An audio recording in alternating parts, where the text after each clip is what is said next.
Know someone in your life celebrating a birthday? They deserve to feel truly celebrated. That's what 1-800-Flowers has helped people do for 50 years, turning everyday gestures into meaningful moments of connection. And this April, during their 50th birthday celebration event, when you buy one bouquet, get a second bouquet 50% off. Celebrate more birthdays with our 50th birthday event all April long at 1-800-Flowers.com/podcast. Buy one bouquet, get a second bouquet 50% off at 1-800-Flowers.com/podcast.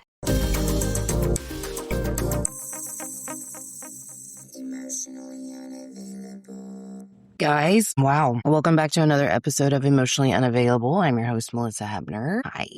I don't do that enough, or do I? I feel like a lot of people do that like every episode, and I just do it.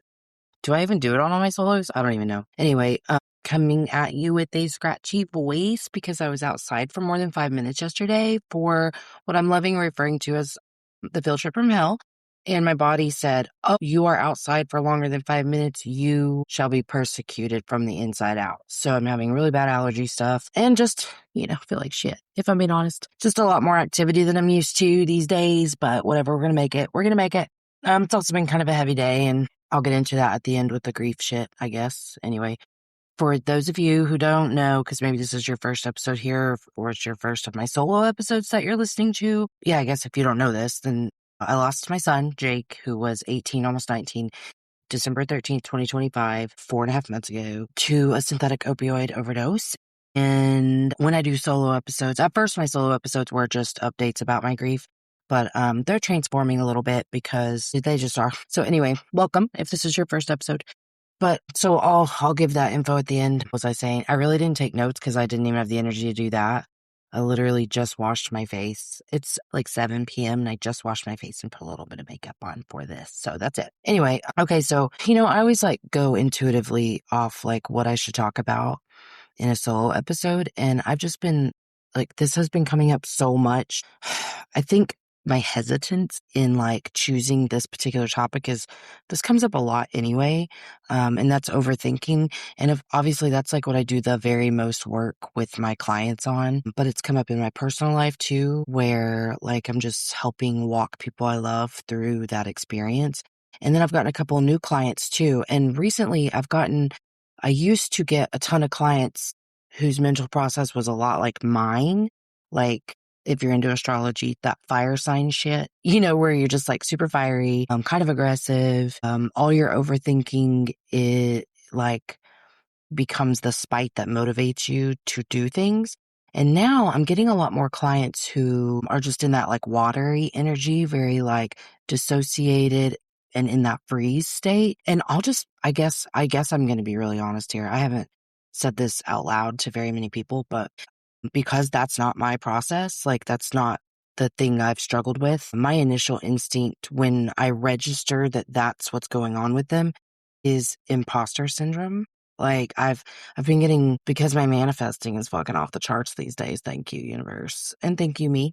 Anyway, I'm getting a lot more clients, getting several new ones. And so I'm seeing a lot more, but, imposter syndrome is so real. Before every first before every first visit with my new client. And I guess I'm just noticing this now because I've gotten so many new ones in a row versus the sporadic way I've received clients for the last fucking 2 years. I'm fully aware of it because I'm oh damn, I'm nervous again. And I am. I don't think that's ever going to go away. I kind of hope it doesn't because it forces me to use the tools. It also makes me be so fucking real, which is all I ever want in session. I want to be right there with you, fully trying to understand what your experience is and help you from the place I know. And I think also my spirituality and the beliefs that I hold around that really help me because our processes don't have to be exactly the same for me to tap into that oneness and know we're all carrying these same narratives.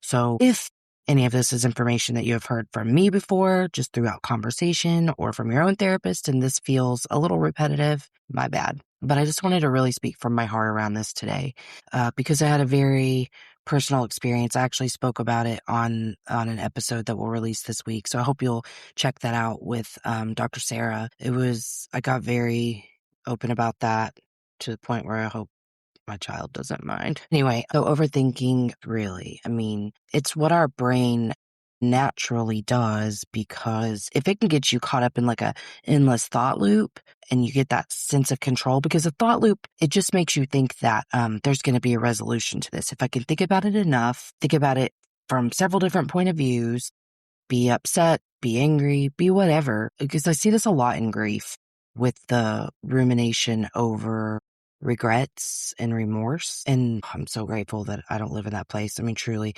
like, no shade to anybody who does, but I'm so grateful that I have the tools that I have to not, because that's the shit that will drive you to the brink of insanity. And so, because I already dealt with my overthinking, I already know the source of it. So the thing is that your brain literally can only keep you alive by feeding you catastrophe, thoughts of catastrophe, visions of catastrophe, feelings of catastrophe, the worst case scenario. And that's what your brain is doing, is constantly scanning your environment for danger.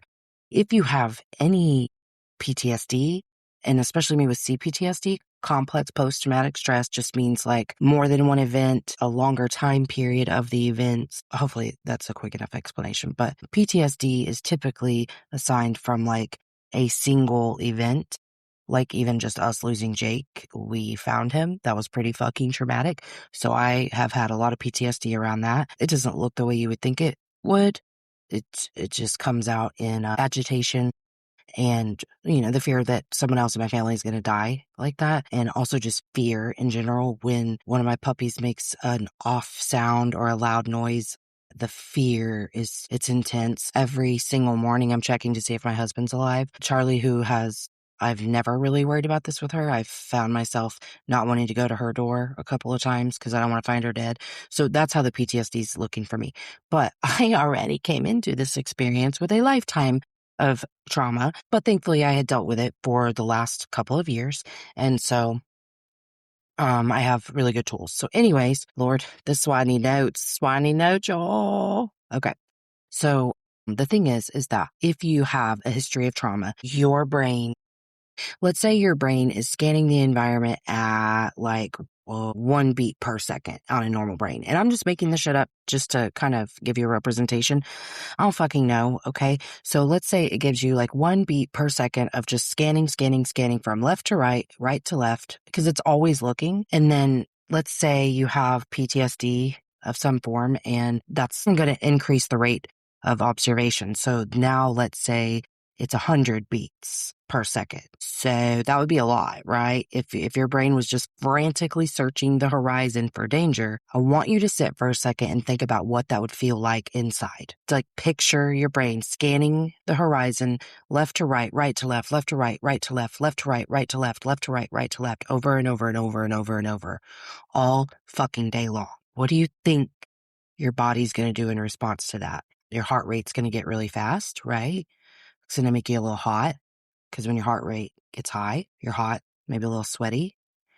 And if somebody tried to hug you when you were in that state, what would you do? I know I pushed them away if I was in that state. That is the state that I woke up in and went to sleep in before. So any sort of trigger, when it triggers you, that's what is triggered. When you hear people saying, I'm triggered, that's what is triggered. That response to look for danger. You're triggered to be on alert, and that you're not safe. Your nervous system responds to this experience by being like, oh my God, we're not fucking safe. We're not fucking safe. Now, the people that I am seeing that are living in more of a functional freeze, I think I'm hesitating to say this because I don't want to piss people off, but you know what? I'm welcoming you to say something that disagrees with this. So my feeling, and I'm not talking about psychological proof of this, I'm talking about me trying to understand from an internal perspective of what freeze is. Because I would freeze in conflict in public and then come home and fight it out with my family. But that happened so little that I never really stopped to understand the process, because I understand the process of fight. I understand the process of flight. I didn't understand freeze. And so the way I feel about that, like if I'm trying to feel it from my perspective, I'm always telling you, I tell clients this, and I know if you've heard more than one episode, you've heard me describe being triggered like running from the bear. We're running from something that is trying to kill us. There's not room for feelings when we're running from the bear, right? So I imagine that the person who is stuck in freeze feels all of that same thing. They've got that heart rate. They're sweaty. They're fucking terrified. But they have found a tree to hide behind. They're in a shrub like this. Oh, if you're listening, you don't know what I'm saying. But I'm covering my head with my hands, and I'm cowered down, and I'm so scared. And all I'm thinking is, please don't find me. Please don't find me. Please don't find me. Oh my God. Please don't find me. Please don't find me. Please don't find me. And I can't move, right? But my heart rate looks the same. Hey guys, it's me. Emotionally Unavailable is produced 100% in-house by me with no team. So if this show has ever helped you and you want to give back, subscribe to the Patreon. There's several different levels with different benefits in each. Check the show notes and you can see what each tier subscription will get you. I also plan to there's also lots of fun things coming down the pipeline for the Patreon subscribers. So get in early. You can get a workbook, you can buy merch, you can do any of the things, and all of that supports the show to help it keep going. Really appreciate every single one of you. I love you so much, and I can't wait to see what we continue to do together. I'm Serena Williams, and I'm healthier on Ro. I've lost 34 pounds in a year with GLP-1s, diet, and exercise. On Ro, you can access GLP-1 options, including the first FDA-approved GLP-1 pill for weight loss. Go to ro.co/journey to see if you qualify. 14 to 20% average weight loss in 1 year in non-diabetics with obesity or overweight with a weight-related medical condition versus 2.2% to 3.1% in placebo arm. RX only. To stay informed about serious side effects, go to ro.co/safety. Same as the person who's running, and my sweat looks the same as the person who's running. And so that's the way I'm kind of understanding freeze. And it's important to me for the work I do to be in the feeling of the person and what they're experiencing, because truly I don't teach from my credentials. I teach from my lived experience, and I have to know their experience to feel like I can be helpful to them. And that's not to say that I'm constantly envisioning the things that are happening in their life, because that wouldn't do me any good, but I am trying to experience the feelings that they experience so that I know, oh, right. Okay, so even though that looks different on the outside, I know that feeling because I feel that too. Kind of like I'm always saying, like the common narratives that we all carry is I'm too much and not enough. I have the weight of the world on my shoulders and no one to help me carry it. I am a fundamental fuck up. And at my core, I'm pretty sure I'm fundamentally unlovable. We all have them, every one of us. So no arguments. I shan't argue about that. So I think that the person over in freeze who is hiding in the shrubs believes they aren't strong enough to fight the bear or fast enough to run from the bear. I think that they're just enclosed within their own experience and just hoping for someone to come and rescue them. So those are our common responses to overthinking. Overthinking happens when you are triggered. So like for me, let's say, what was a common trigger for me before that caused overthinking? Inconsistency was a really big one for me, and it still kind of is. Inconsistency feels very unsafe to me. So like if you are a forgetter, like my husband is a classic forget, he just fucking forgets everything. And the worst part about that is the fact that he'll be so fucking determined that you've never mentioned it to him in your damn life, but you know you have. But like that was something that really triggered me. And so my heart rate would start to increase very quickly, and I'm scanning the horizon for danger. But what that looked like as an internal process is being very sure that inconsistency mean he is somehow betraying me, and then going to look for the proof of betrayal over and over and over and over and over. Overthinking can occur when someone triggers your visibility wound and they do something that just makes you feel really unseen and unheard. And then you make that entire interaction or experience mean a lot about you and your character. That's classic overthinking. I used to do this too, but if somebody said they were going to call me back but didn't, or just like ignored me even a little bit, or for instance, in my grief, something that was really triggering at first was like the really common platitudes that people use when someone you love dies. It would feel very, you're just doing that because you don't care. Thankfully, I understand what a grief-phobic society we live in, how emotionally unavailable people really are. And I understand like what their intent is versus the impact. So that was something I chose to work through because I wanted to do this grief process in the way that causes me the least amount of harm, in essence. And so it causes me harm to sit in that feeling that people don't care about me, because that was an old story. That's an old story that I've been carrying for far too long. So that's something that I really had to work on. But used to it, I would create a whole little story about that, and then imagine them willfully and intentionally like hurting me. So that's how overthinking works. I feel so fucking off track here without any notes. I don't even know if I'm making sense. And I guess I'll just use grief as an example really quick. Like, the remorse and the regret thing. Like at first there was think about Jake and it would hurt. And I think in efforts to avoid the hurt, my brain would naturally be like, man, you wouldn't be feeling this way. Like this wouldn't have even happened if you had done this or done this or done this or done this. And thankfully, I was able to recognize that right away as what my brain wants to do, which is ruminate. And I was able to work through that. But what working through it means is understanding what the story behind that is. But first, that awareness, oh, my brain is trying to protect me from something right now, because this is the only thing it knows how to do to keep me alive, is to tell me shit that will keep me caught in a thought spiral. And then I don't ever have to feel anything, because that's how much we think feeling is dangerous. I think because we experienced pain from a young age, all of us, I don't care what your experience was, the first time you felt pain, you didn't know what it was, how to get through it. Likely you didn't have anyone around you to comfort you and nurture you through it, or walk you through these key emotional developmental milestones. And so now we've just come to be afraid of it, because pain meant something so different when we had no tools for dealing with it, right? And so now,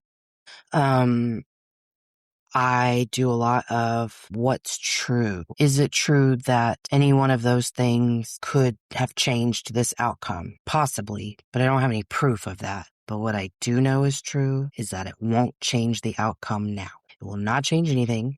And so I'm not going to do that to myself.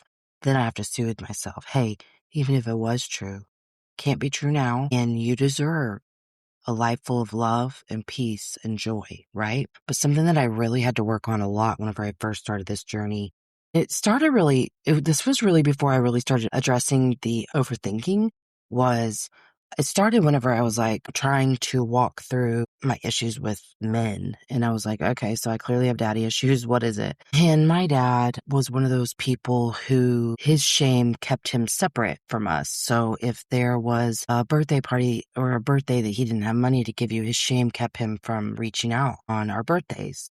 And that was painful for me, because I just wanted to know that my dad thought of me on my birthday and loved me, and he kept separation from us a lot because of his shame.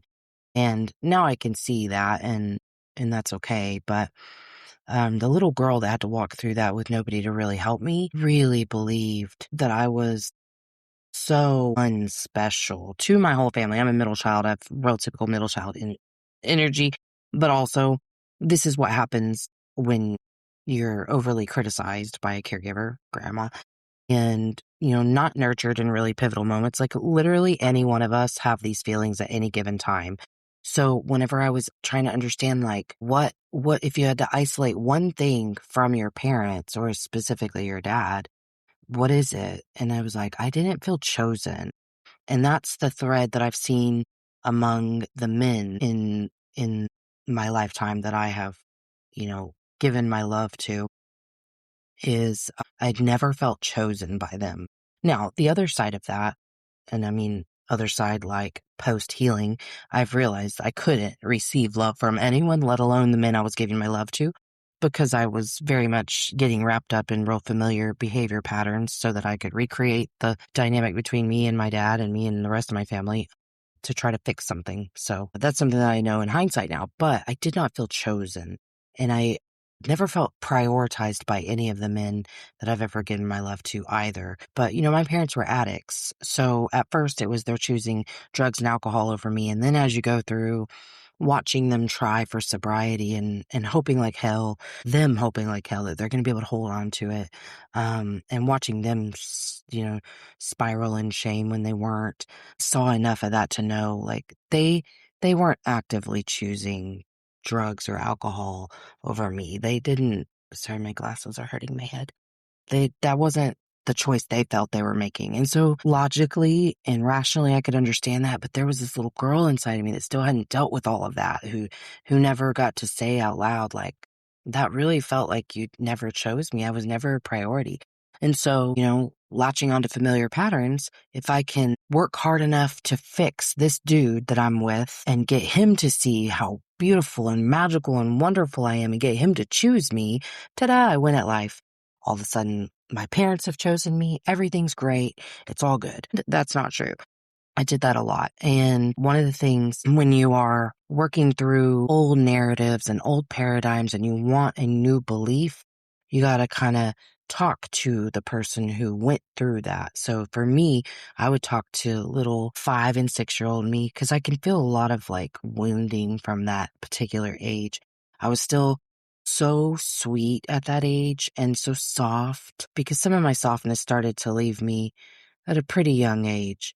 But at 5 and 6, I was still beautifully soft, and had experienced some real shit by then, and yet still had this capacity to see the beauty and whimsy in the world. I think of myself as very whimsical at 5 and 6. Know someone in your life celebrating a birthday? They deserve to feel truly celebrated. That's what 1-800-Flowers has helped people do for 50 years, turning everyday gestures into meaningful moments of connection. And this April, during their 50th birthday celebration event, when you buy one bouquet, get a second bouquet 50% off. Celebrate more birthdays with our 50th birthday event all April long at 1-800-Flowers.com/podcast. Buy one bouquet, get a second bouquet 50% off at 1-800-Flowers.com/podcast. It's just precious, And so, I wanted to kind of walk you through how I talked to her because I know that I talked to you guys a lot about showing up as the mama I needed all the time, all day, every day. And so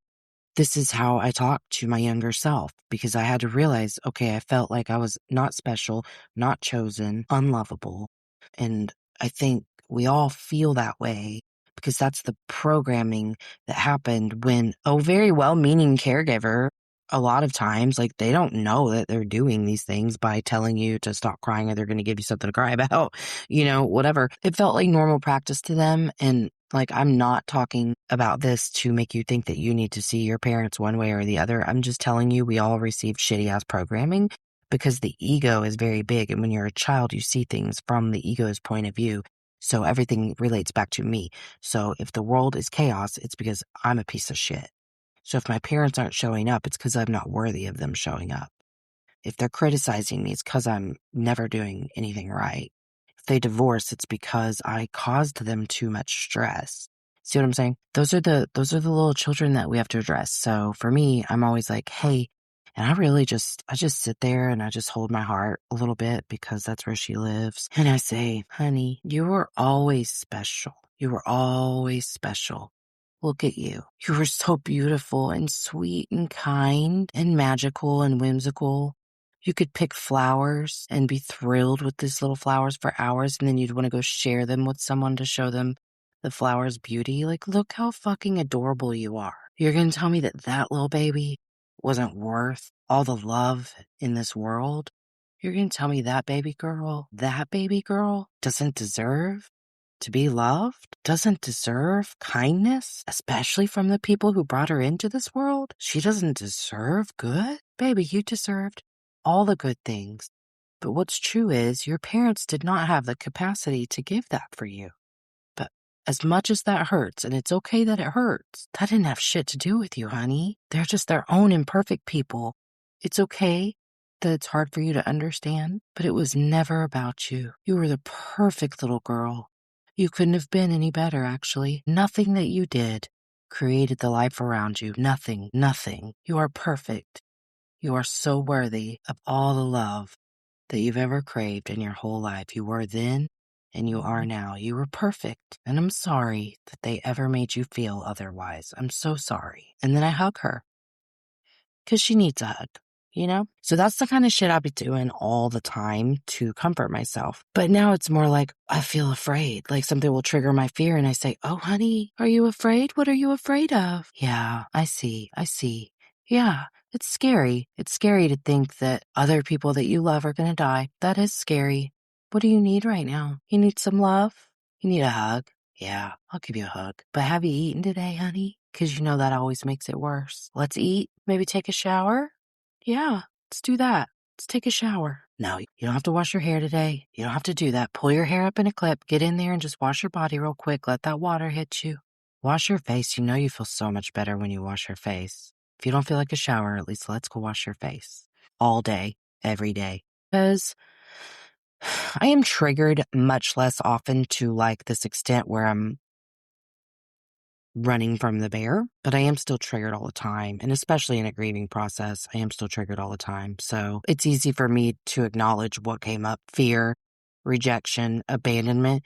And that would take a much longer episode, but I don't think that you have to be able to know exactly what's going on to stop and go, whoa, whoa, whoa, hey, you all right? What just happened there, honey? What happened? What do you need right now?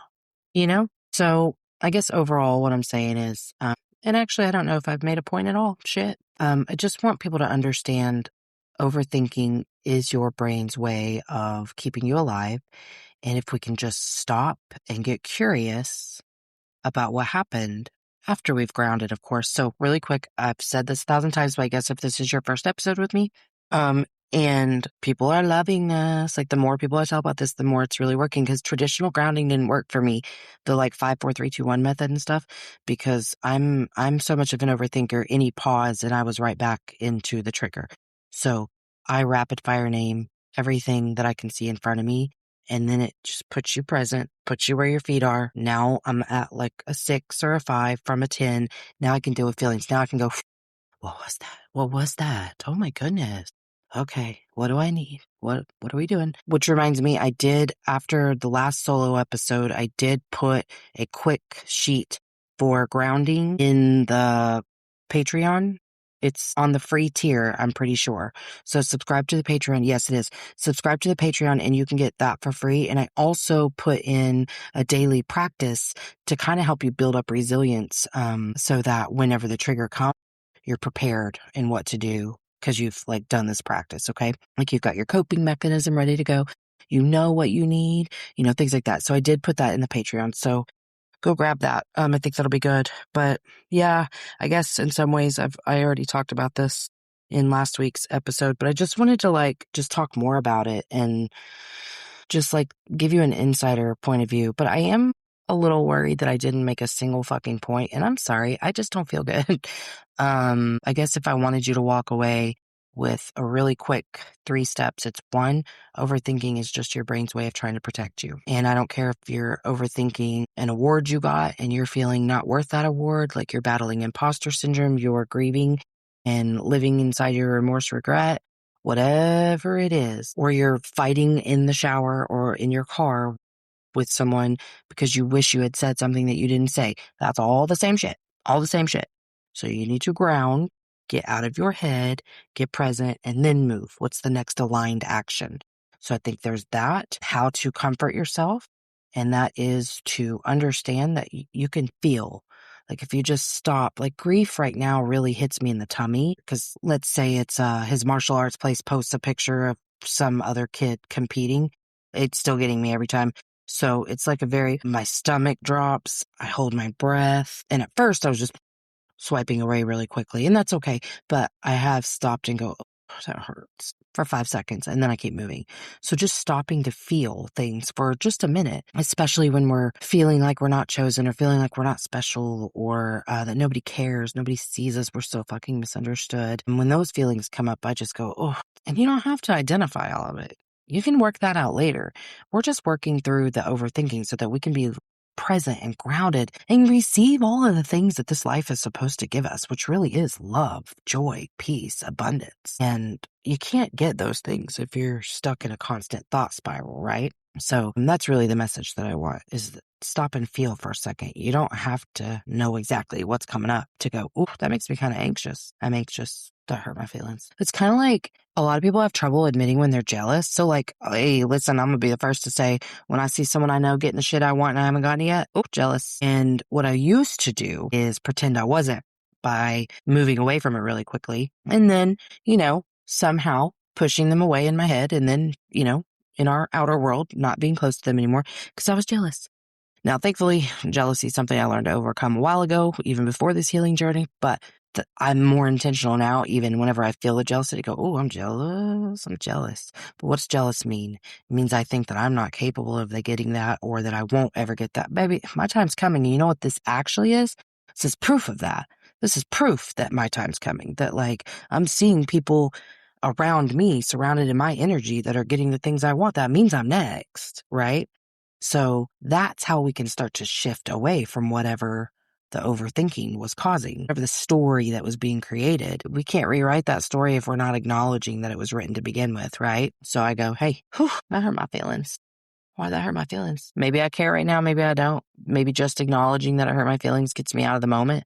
A lot of times that's the truth for me, is because resistance keeps us stuck. So the more I used to live in this world where I was constantly you should not feel that way. You're such a horrible human for being jealous, or for being insecure, or whatever it was. And now I'm just I don't like the way that felt. That feels yucky. And usually just acknowledging it takes away all of its power. So those are the main takeaways that I really want you to take from today's episode, I guess. Shit, I don't know. Thanks for hanging with me if you liked anything I said, because I'm not well. I'm not feeling well today. So I made a post today on Facebook and Instagram. So if you saw this is what happened. I'm actually really tired and don't feel great. So I'm just going to leave it at, we gave Charlie Jake's PlayStation today, and it was just really hard for me because it was Jake's, and it was one of his most prized possessions. It was a PlayStation 5 that you don't even know what all I had to go through to be in a queue line for days to get that for him for Christmas that year that it came out. When was that? Was that during quarantine? Anyway, so it was hard. It was really hard for me to let that out of his room. The GLP-1 pill you've been waiting for is now on Ro. Yep, it's finally here. With the same clinically proven ingredient. Now in a pill. And now on Ro. It's the first FDA-approved GLP-1 pill for weight loss. At the lowest price available. That's one daily GLP-1 pill for big results. Now on Ro. Go to ro.co/listen to see if you qualify. RX only. Go to ro.co/safety for serious side effects and boxed warning associated with GLP-1s. His room was like a little time capsule, so not a lot's changed in there.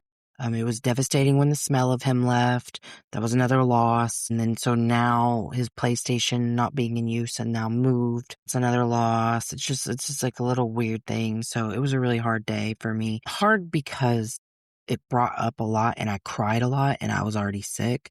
So just heavy. It's just heavy. That's the best way to describe it. But otherwise, I'm doing okay. I can't say anything really different than last solo episode. Oh, I did want to tell you this. Wednesday, April 29th is the 2-year anniversary for Emotionally Unavailable. It is also the 24th anniversary of losing my mother, and it is the 5th anniversary of my first book, Owning My Crazy. So if you haven't purchased that, you should. Was basically just my childhood story and then kind of what I was doing to cope with it up to that point, which was very limited.